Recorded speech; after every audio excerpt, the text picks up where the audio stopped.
Hello everyone, it's Nikita from Atikin Games here. In cooperation with Hero Time, we're creating this short video series to explain how to get going with Kickstarter.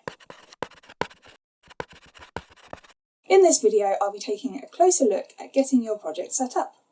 When you look at your project screen, these are the main tabs you'll see for your campaign. In Basics, you'll set your campaign title and write a captivating subtitle for the project. Set your project category. I'm guessing you'll want to use the same as me, games and then tabletop games. Your project location. You'd be surprised how many backers want to find local project creators to help out. Here you'll upload your main image and video for the project. Set your funding goal, launch date, and project duration. Don't worry too much about these early on. These details can be changed at any time before launch. A great detail here is that you can choose a number of days or a specific end date and time.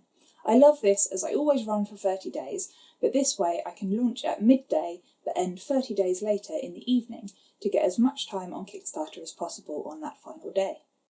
I've covered rewards and I'll be looking at the story in the next video, so let's move on to people.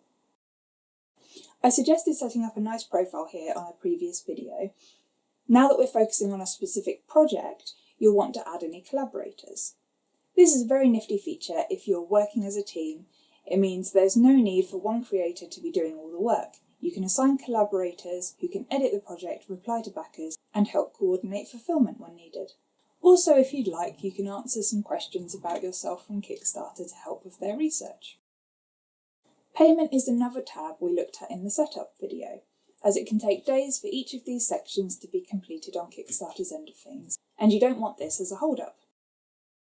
The promotion tab is last. Here's where you'll set up your project URL.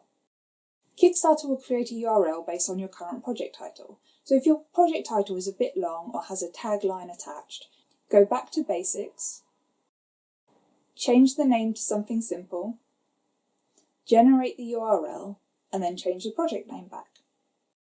When you have a pre-launch page up and running, you'll see how many followers your project has here.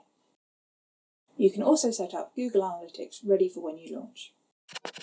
See you next time!